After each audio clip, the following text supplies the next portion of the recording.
So, Walt, I guess first obvious question is how big a problem is cybercrime? Cybercrime is probably the biggest problem we have because the extent of the attacks are overwhelming. They affect every minute you live, you're under some sort of a threat. It's hard to even overemphasize how important cybercrime is and how it's going to get worse So, why is it growing so much? because we don't have a control and we have very few ways of actually stopping cybercrime that are in effect today. Let's think about this. Where people have been using, say, computers for maybe 30 years, and in the 30 years, cybercrime has not gotten better or it hasn't stopped, it's gotten worse. And year by year, it's getting worse.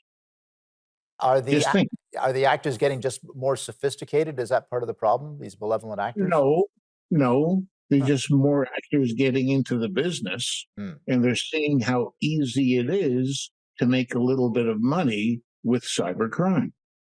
There's so many companies, when I say companies, in many locations, cybercrime is a business. The developers, the cyber criminals that don't see themselves as criminals, they see themselves as programmers, and their job is to hack into businesses, take some data, take some ransom, and make a living.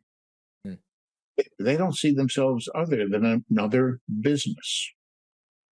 Right, and so they're able to do this, and why is it happening to sophisticated companies as well? Well, because as sophisticated as they are, their cyber defenses are extremely weak. And they're focusing on the wrong. Well, why, for example, is zero trust being sort of emphasized?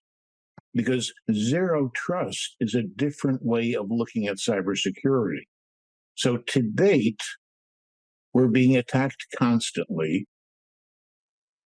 And the thinking in the community is that there's got to be a better way of protecting a network, protecting data. And that's all summarized in this zero trust movement, which is an evolution of cybersecurity.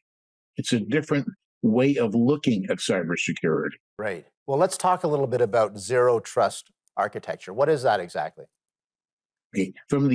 In a very simple way, you say that where your data is stored and your infrastructure does not trust a connection with a password and a login.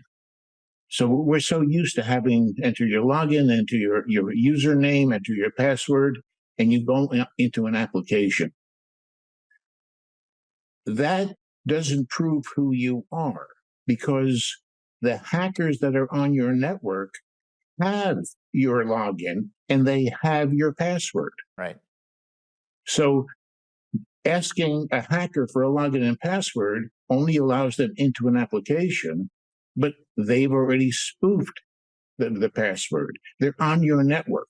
Right. So you make the assumption in zero trust that every attempted connection is from a spoofed machine or a spoofed account. So you have to prove to the connection that you are who you say you are, and the data that you get is data that you're authorized to have. So that's the simplistic level. But the implementation of that is the complexity. How do you implement something like this? It's not as simple as saying, okay, we're just going to come up with a very complex access process for an application. Well, we're going to take a brief break.